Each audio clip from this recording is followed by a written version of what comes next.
Welcome, everybody. Lauren Slocum Lahav here from Las Vegas, Nevada. Super excited to have you on our YOLO International call. Why we call our group YOLO is you only live once. If you do it right the first time, you don't have to worry about coming back. And we have an amazing organization truly around the world. We have team in over 25 of the 26 different countries. This is my 10th year with the Juice Plus company. And every day I'm inspired by so many new national marketing directors who are just growing, and many, many, many that are on as part of this organization. So tonight, you're going to get to hear from one of those people who is definitely now one of my definitely favorites just because of her bio. How about that? Many of you know that my passion is all excuses are equal. So this amazing woman is a stay-at-home mom to 5 children. Let's just say it again, 5 children. Alex Matthews, 5 children under the age of 10. Let me say that again. So 5 children under the age of 10. She's been in the business for 18 months and reached national marketing director 3 months ago. Don't force her. Noise back there. If you can mute your lines, guys. I'm not sure who that is. But she has been in the business 18 months and reached national marketing director 3 months ago. Previously to Juice Plus, she was a primary school teacher with no experience in the network marketing industry. But once again, we love teachers. This weekend in San Diego, we're going to be doing an event for teachers. And so that's great. The teachers really are great because they understand duplication. She had no experience in network marketing. She hit 39 Club last month. And just an amazing woman, an amazing example of all excuses are equal. She's going to I can figure out who I need to meet. She's going to be sharing her secrets with you of what really, what she did. I mean, basically, look at that. She reached national marketing director in less than, just a little over a year. And I'm excited, Alex, for you to share with us. One, just love to hear your story, and then share. I'm going to let you just rock and roll with everything. So where is she? Okay. Well, hi, everyone. It's a real privilege to be asked to be on this call with all of you tonight. Well, tonight, it's actually afternoon where I am. I'm in New Zealand. So this business came into my life 18 months ago, as Lauren mentioned. And at the time, I definitely didn't feel like I had the capacity to do much else. So my daughter had just turned 9, and then I've got 4 other boys. All under the age of 9 at the time. And I've also got twins who were 7 months old at the time. So it was a little bit crazy, that stage of life, but I was just so tired of living on one income. So we'd been living on one income for, since I can remember, obviously 10 years, Lena's 10, so 9 years of living on one income. And I did do a bit of sporadic, relief teaching. I don't know if that's what you call it, supply teaching, when you relieve the teachers at school, because I'm a primary school teacher. But it was just so stressful and I didn't enjoy it. I wasn't passionate about it. So when I got introduced to this business, I just thought, wow, this is something that I could actually do. I thought I'd never really come across an at-home business that I could do around the children. I'd never looked into anything, that I could do. It kind of just stumbled into my lap. And I just thought, wow, if this product is amazing as everyone says it is, then I was definitely all for some more energy, better sleep, the brain fog to be lifted, all that kind of thing. So to be honest, at the beginning, it was a real stretch for us to even start the business. We were living paycheck to paycheck. But we just were like, we've got to give this a go. That whole thing of, I don't want my life to be the same in 5 years' time, it really scared me to think that, in the future, just saying no to things all the time, it was doing my head in. I was really frustrated. So I just thought, you know what, let's just do this. And I have to say, without any judgment, I didn't even know what network marketing was. Like, I didn't even know what it was, had no idea about the industry. And And yeah, so obviously my eyes were opened, because I thought at the beginning, I was like, everyone's going to want to do this. This is amazing. Like, this is seriously the best business like setup ever. And I just thought, this is cool. You know, we can just share it with people and get inspired by one another and just, you know, keep popping away our business. But obviously, as I'm sure a lot of you have experienced, you hit those speed bumps at the beginning. I don't know if any of you have had those, but I'll share one of my speed bumps that was a bit of a shock at the beginning. So one of the first people that ever jumped on the products, became a customer, he was a dental specialist, and he was so impressed by the research on our amazing products that he was like, cool, I'm in. He ordered the products for his whole family, and you know, we were like, this is too easy. Like, seriously, this is amazing. And yeah, and so a week or two into that, because at the time the product was being shipped from Australia, we received an email from this particular friend of ours. Like, it was close to 2 pages, I'm not kidding, and it was just a whole like lowdown on how we shouldn't be involved in network marketing, and just he tore the industry to shreds, tore the product to shreds, even questioned like our faith, and it was hard out. It was really quite full on. So I guess if I can inspire anyone here today, it's just, you've got to get through those speed bumps, because you're going to have them. And lucky for us, before this business came into our life, we kind of been through a few speed bumps of doing things kind of outside the square. So I guess for us, we'd built that resilience bone, which is so important in this business, because if you know what you're doing is, you know, I'm not saying better, but, you know, for you right now, if you know that this is the path that you should be on, you can't let those people's opinions and what their previous experiences in the network marketing industry to like knock you off your perch of where you're going. So anyway, it was definitely a learning curve for us, because you've got to just, instead of getting bitter about it, you've got to get better. You know, like, it wasn't going to serve us to become resentful at this person and, you know, let it all sort of disintegrate us on the inside. We just had to get to work on our belief. So another little golden nugget, if you don't have like a 10 out of 10 belief in the product, in the industry, in yourself, you know, do yourself a favor and go to work on those areas that aren't real strong, because they will show up in your business. You know, what I've noticed, the people that, you know, have been teaching me, they're certain, you know, they're 100% certain about where they're going and what they're doing. And if there's any sort of sense of, you know, that kind of timid, I don't really want to talk to this person, I'm a little bit embarrassed, that kind of thing, it totally shows up. So for us, we just had to own where we were going. And for us, we knew it was the right decision for us and our family. And we just had to choose to push, were you going to say something, Lauren? Yeah, in a minute. Push those, you know, it wasn't a nice start to the business for us. It wasn't a very pleasant way to begin. But for us, we just had to own it, and we had to be like, you know what, this is where we're going. And at the time, Adam and Kira had the life that we wanted to aspire to having. So I didn't want Ben, my husband, to be working a job he hated for an hourly rate. You know, I'd seen this lifestyle that Adam and Kira had created, and I thought, you know what, who do I want to listen to? Do I want to listen to Adam and Kira, or do I want to listen to my fun sponge, neg ferret, supposed friend at the time? So yeah, did you want to add? I was just going to say something. There's a couple things that are unique. If you can all hear this, not only did they have to deal with the neg ferrets, but I can't. New Zealand was very new. You guys pretty much opened up New Zealand, if you would.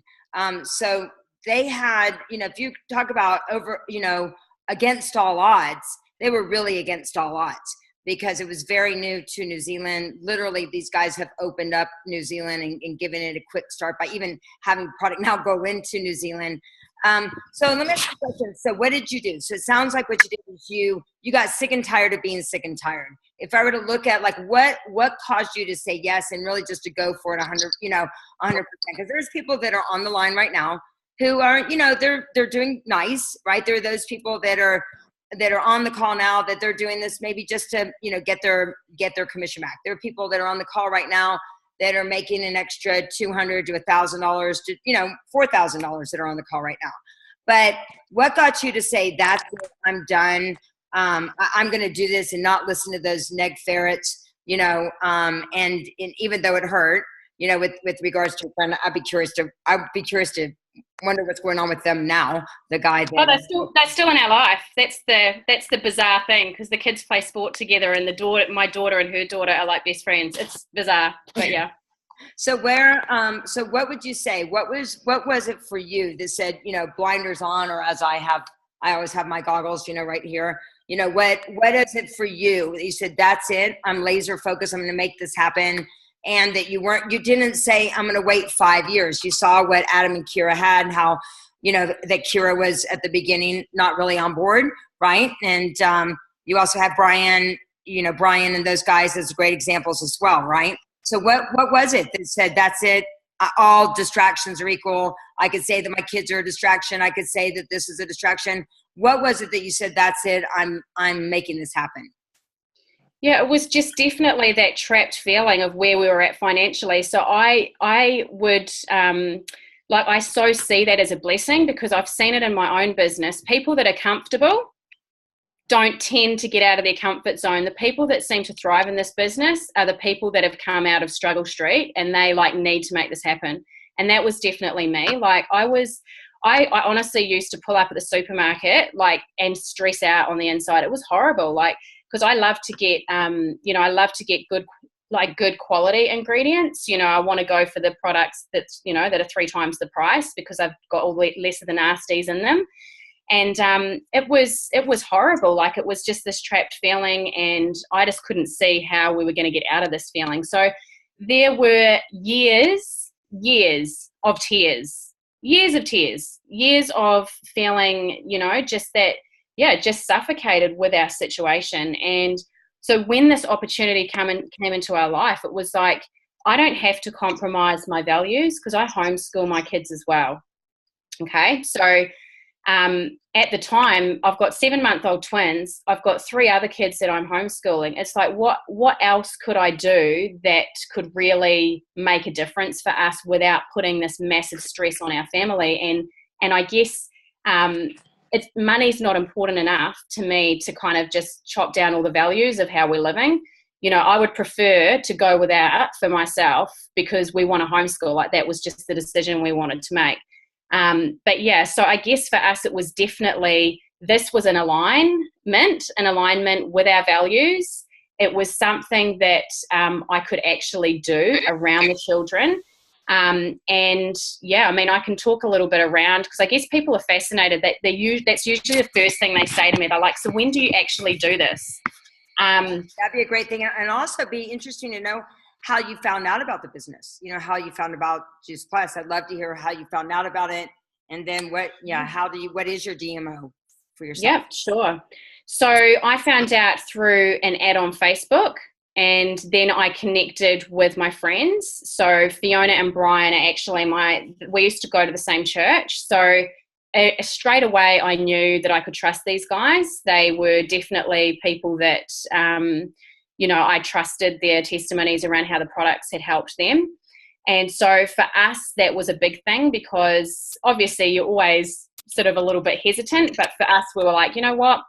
What's the worst that can happen? And I honestly said at the beginning, if we do an order of the product, flood our bodies with nutrients for 4 months, and what's the worst that can happen, sort of thing. And we got amazing results on the products, and haven't looked back. So it's an easy thing to share who's not looking to improve their health.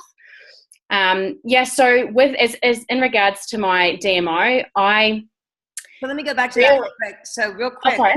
Basically, if you guys are hearing what she's saying, Brian and Fiona, they were friends, right? She trusted them. She knew that if anything, they were going to flood their body with 30 different fruits and vegetables every day. I always love to say that, if you could do, does it make sense to flood your body with over 30 different fruits, vegetables, and berries every day before 8 a.m.? So when you trusted them, you knew that they weren't going to lead you astray, right? You had a great relationship with them. So, and then you understood that the product just made sense for you. And then you said, let's just give it away. What's the worst thing? Is that what you, and then you saw the lifestyle that was being created for Brian and Fiona, as well as Adam and Kira, as well as lots of people, I think, that you started to see that with, right? So. Yeah, well, so Brian and Fiona started only 2 months before me. So so it was more when I knew it was Kira. Like when I saw Kira and I was like, stay-at-home mum, lost her identity a bit with her mummyhood. It was all the things that I was kind of feeling. And I just thought, you know what, why can't I be extraordinary like this woman? Like who says I can't be like her? And I just got a real fire in my belly and just thought, you know what, why could that not be me? And I think that getting that certainty is such a key thing, because when you don't have that certainty, other people pick up on it. Like I've got a lot of people in my Facebook, in my Facebook friend and families now that are they can see how certain I am, and it's so much easier to chat with them now because, obviously they can see the success, but it all started at the beginning by being certain.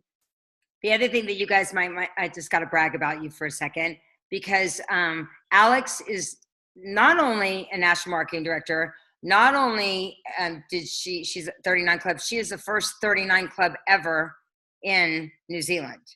So she sets a new standard. So your team, what do you teach? Like when you're starting someone off, what do you do with them? And then what's your DMO from now on? And then I'd love to then I'll just ask you another question in a minute. So. Yep. So we really like to take our newbies under our wing really early on. So we do a start strong call within a day or two of them starting their franchise. And initially when we started, we used to just send them a recording, but we have found that doing a one-on-one, even though you're repeating the same information, with each person, I think it just gives them that real sense of she's got my back or he's got my back. Like Ben and I do it together. We tag team depending on who's available. But I think that, like for me, I didn't have that when I started. And I think that you just want that reassurance at the beginning that you're not on your own. Like I think having that feeling of, I've got my product now, I've got my franchise, and they're not just getting kind of ditched. Yeah, you're actually connecting with them again, and you're like, right, now we've got the game plan. So the initial Zoom that I do with someone, like for example, if I have a teamie who's brought on someone new and we jump on a call, I try not to get too bogged down with the details of the business on that initial call, because I'm telling them we're going to do a start strong as soon as you've submitted your franchise, and I'm going to give you all the tools to put under your belt. So you don't need to feel overwhelmed right now. And it just takes it, it simplifies it a lot more, I think, when that works for us. I know everyone does different things, but we've refined things from when we started, and that's working well. It does create a bit of extra work, but I do have my husband who helps me with that. So yeah, was that answering the question? I think I got off tangent. Sorry, Lauren. Perfect. So basically what you say is you get people started, and then you let them know, no need to stress out because we're going to do a launch call, and then and it's inviting their friends to that call, or is it, what is Sorry, no. Sorry. So we do the initial Zoom, which is like getting their questions answered about the business, what could this be for you, that kind of thing. And then it's like, if they say, yep, I'm getting paid on Tuesday, I'd like to start on Tuesday, or whatever, whatever day they put their franchise in, whatever day they submit it. So they may order their product and then start the business 2 weeks later. We won't do that next Zoom until 2 weeks later, till they've got skin in the game, till they've submitted their franchise. And then if I know that they're submitting it on Wednesday, I'll reach out and say, cool, let's do a Start Strong call. Do you want to do it Wednesday evening or Thursday morning? And we try and get that Start Strong call happening in the first day or two, because we want them to get that DVF success sooner rather than later. Whereas we were doing that Start Strong call kind of a few weeks in, or sending them a recording that someone else had done, which I guess is okay, but they weren't getting the one-on-one, and you don't know that they've actually watched it. Whereas when we record it, so we send it through, we talk about the verbiage when we're having conversations, and then we actually send them something afterwards that, like a script guide, the things we've talked about, we send it through and we break down, we send a little 10-minute video on how to get to those first 2 promotions. So it's really simple. It's not an hour, it's just 10 minutes of how to get to those first 2 promotions. And then they've got the verbiage there. So it's like we've talked about, well, what do we actually need to do? We need to start having conversations. Who are we reaching out to? We're thinking of people who are either interested in health or people you can think of who are interested in creating that extra stream of income. So straight away, we're giving them a task that they can actually do. So they know after the call, they can go do a list. We have discussed on that call about launching our business, which we try and do in the first week or 2 of starting. So again, it's like we just talk about it. This is what happens on our event. You're going to get asked a couple of questions and you speak for 2 minutes. Do you think you can manage that? And yes, I can manage that. Cool. Let's book you in for your launch. Are you free this coming Tuesday or next coming Tuesday? And we just do it like that. So these people aren't left up in the air. Right, you're getting them to commit, right? Totally. And we're framing it all, because it's like, well, why would you want to launch? When I launched, I got customers straight away, and I've got team members from that as well. Maybe not straight away, but you're getting yourself off to a strong start if you can share it straight away. It's non-invasive. You're not intimidating. You're just asking people to come and support you. So it's brilliant to be able to do that in the first week or 2 of you starting, because you're probably going to reach out to those people in your intimate circle. But to those people who aren't initially, you can share that business launch for them to come to, and you've got a whole pool of people that are not necessarily people that you would think want to do it, but they're certainly going to come and see. And you can't prejudge who's going to be into this and who's not. And that's one thing I've certainly seen in my own journey. Yeah, but that's definitely the one. There's somebody on the call now that she was watching me on Facebook for 9 years. And one day she called me, she goes, sign me up. I'm like, sign you up for what? She goes, Juice Plus, I've been watching you for 9 years. Wow. Her partner or part in the business, or her partner who's a teacher that, is on the call right now. So like you said, you can never prejudge. I mean, who could she have helped if I would have maybe reached out to her before, but I prejudged her. And she was on my chicken list for sure for a long time. So let me ask you a question. So your son is, your daughter's 11, or who's 10? Who's 10? So Alina's 10, yeah. And then I've got my son's turning 9 next week. Then I've got a 6-year-old son, and the twins have just turned 2. Are you guys breathing? I'm still, every time she says just all this, I actually have to say it was easier when I started, because the twins would sleep twice a day. So I kind of had a bit of a break, whereas now they just have their afternoon sleep. So when they're up and about, they're into everything, and life is it's pretty crazy. There's nothing, never a dull moment on my Facebook with, Vaseline through the hair and all sorts going on. It's pretty crazy. Well, it's funny, to think about this, and I want you just to maybe just share this, 10 years from now for you, where is it at? I know that when I looked at the business, Joss was 11 years old when I started the business, and Asher was 3 months old. So I don't have 5, but and Quinn was in the middle.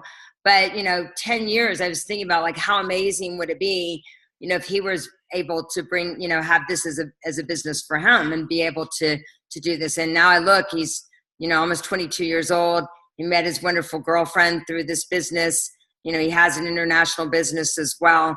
For you, 10 years from now, what does 10 years from now look like for you?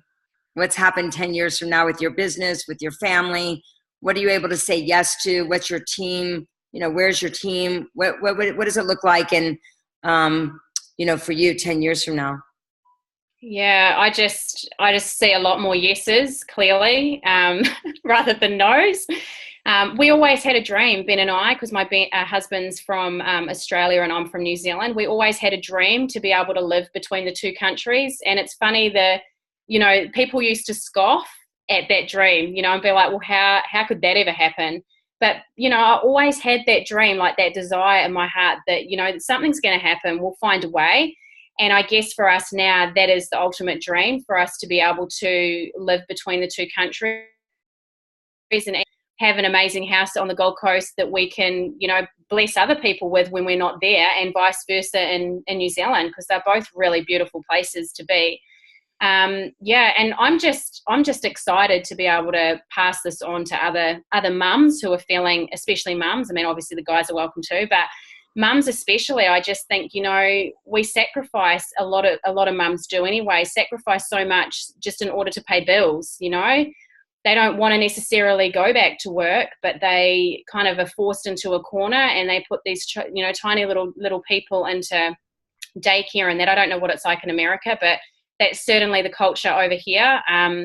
You know, it's very normal that you would pop your kid into daycare within a few months of it being born, and you just work 9 till 5 every day in a job you don't really like. And so yeah, that's where I'm excited to go, Lauren. I think that we're going to have a generation of women who are like, enough is enough, you know, and it's happening now. This is what my whole team, you know, is made up of, women that are like, you know what, I'm actually going to believe that life doesn't have to be like this, and I want more for my family and me. I mean, I'm a primary school teacher. We do not get paid that well. I don't know what America's like, but you know, it's not a good wage for what you put in. So the unlimited finances is just, I just think that it's so cool that we can do, like, what work ethic we want to put into this and how hard we want to go. We are going to get that reflected with our own business, which I think is truly very cool. And be able to bring the people that you want to work with you, right? Exactly. Yes. You know, there's a girl on our team, you know, she has to go in to work at 2 a.m. in the morning, you know, leave her family at home just to go to work. So like you said, you can create whatever you want. It's an amazing profession. Having that 100%, you know, certainty in the leadership, in our company, in, you know, the industry and the products, I think pretty much we've got it all. So words of advice for people when they, you know, decide to really go for it. Like the top 3 things that you would say for everybody. Top 3 things. Oh gosh, top 3 things. I've written a few notes here. I'll try and get into 3 things. I think the first one's, you've got to be intentional. You know, it's not going to fall into your lap. You know, if someone's got a goal, if someone's climbing Mount Everest, or someone wants to, you know, achieve something amazing, they don't just like, oh yeah, it'll probably happen. It's like, really? It won't. You know, and it's even things like a coffee shop franchise. You would research, you would find out the best coffee machine to have, you'd find out the beans that you want to have in your coffee shop. You'd like check out every chair and booth and all that kind of thing to make sure that you have it exactly as you like it. So it's like with this business, I think that, you know, some people come into this and expect to be an expert at it in the first 2 to 3 weeks. And it's like, oh, this isn't working. You know, I don't like this, so I'm going to stop. And it's like, well, you know, it took me 4 years of study to become a teacher, and I wasn't good at the beginning. And I had to keep looking at what I was doing. I had to look at the people who were good teachers, and I used to have to think, you know what, how do I improve? You know, you have a disaster out on the you know, out on the oval, whatever you call that, you know, out in the big field with your kids for PE lesson, and you're like, oh my goodness, that was the worst lesson I've ever had. But, you know, you don't like say, I'm not going to be a teacher anymore. You know, like you actually think, well, how do I improve? So it's very much, you know, that way, I think, in our business too. We've got to actually look at what we're doing and be intentional about, well, this isn't actually working. What can I do to change that? You know, reach out to your upline and show them your thread of conversation you're having, you know, or whatever it is, because often it's a little bit of verbiage, or it's you're not getting off Messenger and you actually need to get on the phone with this person. It's just the little things really are, you know, important. So yeah, intentional is definitely one of them. And even things like for us, we turned the TV off like the day we pretty much committed to doing this business. The TV was a non-negotiable. It just couldn't be on. I mean, I don't have enough time in my day. Like literally I don't. I have pretty much 2 to 3 hours of focused business time in the afternoons when the twins are sleeping. Besides that, it's the evenings. So I teach the kids in the morning. You know, if I go to the gym in the morning, I'll check my messages in between like weights and things like that, so I can get home and all my messages are clear. But everything else that I do in my business is around the kids. It's like while they're eating their lunch, you know, I'm sticking a post up, or, you know, I'm multitasking all day, but then I've got to be intentional with that focused business time. And I have so many mums, they say to me, how do you do it? Like, you know, I can't do, you know, I get to the end of the day and I haven't done anything because this child was doing this and that child was doing that. And it's like, well, when is your focused business time? Like, when are you actually doing your business? Like, what time of the day actually works for you?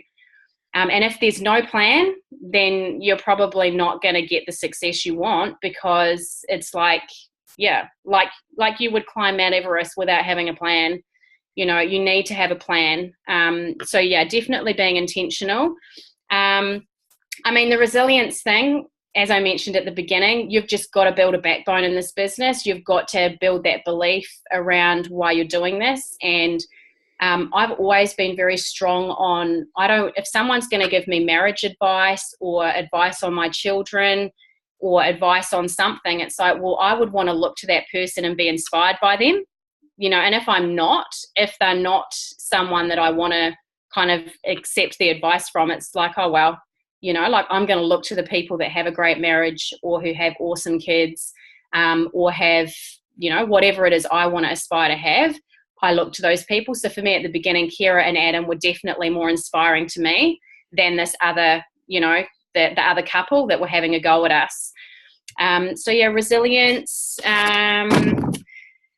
Yeah, like being misunderstood doesn't mean you've made a poor decision. You know, like we're not going to be understood by everyone, and you've got to be okay with that. You know, yeah, you've got to just get that certainty under your belt, and other people can sense it. So again, you're just working on that belief. Yeah, be the person you want to attract. You know, there's no point having a rant about this or that, and then you look at your own situation and you're like, well, you know, I haven't done my posts today, or I haven't been that, you know, whatever you're having a rant over. It's like, you need to be the person that you want to attract. So you know, always look at you. If things aren't going well in your business, it's never about the other people, it's always about you. So yeah, if I can give any advice, it's my favorite. You know, that's my favorite advice that you just gave. Yeah, listen to podcasts. Yeah, listen to leadership. Yeah. But I love it. You know, like you said, like, you know, maybe if you set the intention, I love that, you know, lots of times you know, if you say you're going to talk to 10 people or make 10 connections, you know, make sure you don't stop until that's done. The other thing I loved is that the day you decided to start the business, you turned the TV off, right? And I love being intentional is so important. I love that you use the example of Mount Everest. There's a guy from the UK who came to the GoPro event. And I didn't know him, actually. His name was Marcus, but I guess he follows me on Facebook. And he just got back. It was my birthday, the day that he showed up at the GoPro event. And he goes, I brought you something. I'm like, what? I said, I don't even know you. Like, you know, what do you mean you're bringing me something? I'm going to bring it out for you guys. And one thing he gave me, he had just come back from Mount Everest. And he gave me a bracelet from Nepal, you know, when he was there at Mount Everest. And then this button of Everest. I don't know. Oh, the button of Everest. And so I think that, like you said, like, where is it? Oh, there. You know, I think that it's a great question to ask yourself, because you use the example of it. You know, what's your Everest? You know, what's your Everest? What is it that you're willing to do the training for, that you're willing to go through the hard times, you know, to have that feeling of reaching the top of Everest? You know, what's your Everest? And as we head into this 2018, it's a great time to think about, you know, when's the time for you to do the climb? Or have you just been talking about it? Or are you really ready to say, you know what, no more talking about it. I'm going to do the climb. And, you know, and who's going to go on the climb with you? You know, who's going to go with you? Because you want people that don't make it to Everest, right? They're lots of people that don't make it to the summit, you know? So who are the people that you're going to go up the summit? You know, who are you going to go to the summit with? So I love it. I'm really proud of you. Even though I don't know you very well, you know, I'm super proud of you. I remember, you know, I think that was it last year when we connected there at the conference. and just super proud of you and what you're creating, not just in New Zealand, but I know you're creating it in Australia. I know you're creating it in other parts of the world as well. So super proud of you. And let's just take a couple questions. I want to be respectful of your time. But does anybody have any questions for Alex? Anybody? I have a question. Hi, I have to be quiet. I can't hear you very well, whoever that is. Is that Tasha? Yeah, it's me. Can you hear me? Not really. Speak up. I have to be quiet because my housemate is sleeping. I just want to say thank you so much, Alex. This was amazing. Obviously, I asked Fiona who she recommended, and when I saw that she said you, I saw that you had just been promoted. So I was like, oh my God, this is perfect. So yeah, super amazing. I'm super inspired. You said before that you broke down your time. Did you say you break down your time in a certain way to focus on certain activities? Yeah. So pretty much, I think, I don't follow RPM to the T. I probably need to. So RPM, go have a look, see at that, and because it's definitely the inspirations come from that, I guess, about being outcome focused. So for me, my focused business time, like the time that it works for me, is as soon as the twins go to sleep, I put them to bed, and it's like everything else has to stay as is. I don't do dishes. I don't do washing. I don't do anything for that whole sleep time. So all of my Zoom calls with team, all of my customer calls, any kind of connecting that I'm doing where I actually have to be like there, I commit to that time. Whereas if it's stuff like even just catching up with a team member, I often do that when the twins and everyone are awake. Like, it's not ideal, but I have to actually respect that focus business time and focus on building the business and all those activities that can only be done when the house is completely quiet and I've got no children hanging off me. So basically, if I can give any advice on that, and I've, share it with my girls all the time, you have got to figure out for you, when can I be 100% business focused? And you need to actually have that in your diary every day. And it's non-negotiable. It's like someone wants to have a coffee catch up. It's like, do it outside of that time. Like for me, if someone wants to have a play date, I'll get them to come over at 10:30, 11. So they're gone by 1. Like I plan my day between 1 and 3 or 1 and 3:30. If it's a good day and we get an extra half an hour, that's when I do my, it's the stuff that can only be done without children hanging off my arm. So as I mentioned, I hate leaving dishes in the sink. I hate it when there's washing that's been sitting in the washing machine for the whole day. But when that focused business time starts, I just have to tell myself, forget about the washing, forget about the dishes. Or before the nap time, it's like, that's when I'm like, right, got to do the dishes, got to do the washing, got to get everything done, so that when that focused business time starts, like as soon as the twins are in bed, it's like, yeah, boom. And then it's the same after dinner. So from dinner, I know that from 7:30, that's when my number 3 goes to bed. It's like one of us makes sure that we're available to put him to bed, but sometimes it's like 7:30 call, 8:15, then 9, like I do it in 45-minute lots. It's not like that all the time. But when it has to be like that, you've got to run with the momentum. And I never complain when I have days like that, because I think back to how life was, that feeling of this sucks, I'm so trapped. And I'm like, you just embrace it. It's like, cool, the business is growing. People are messaging me. They want to Zoom. This is good. Like, you always have got to have that attitude, because of course it would be easier to plant yourself in front of the TV for the night. But yeah, just having that, we know we're going. So it's like, you've just got to keep doing those activities over and over and over again, over and over and over again, over and over and over again. And so, yeah. And you know what, what's her name? Sue Burdick. I don't know if anybody's heard Sue Burdick's story, but when they were in the trailer with their 5 little boys, it's interesting. I think it was 5.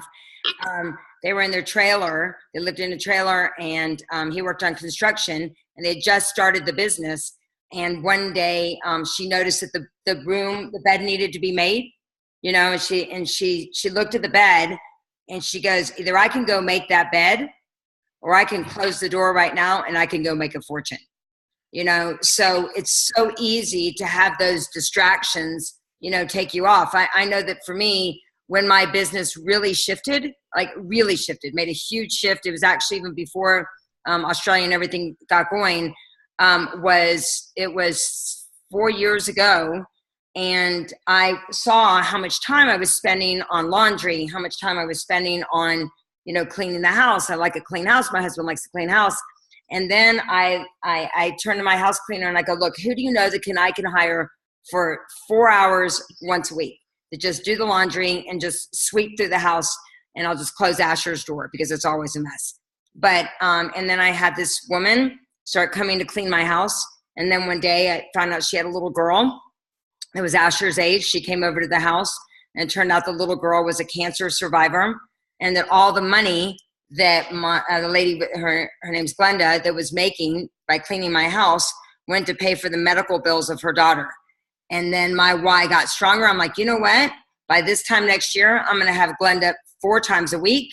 And so that, you know, be able to do that. So lots of times when you put a little bit of leverage on yourself, right, you find a way, and it gets bigger, and it's not just about you.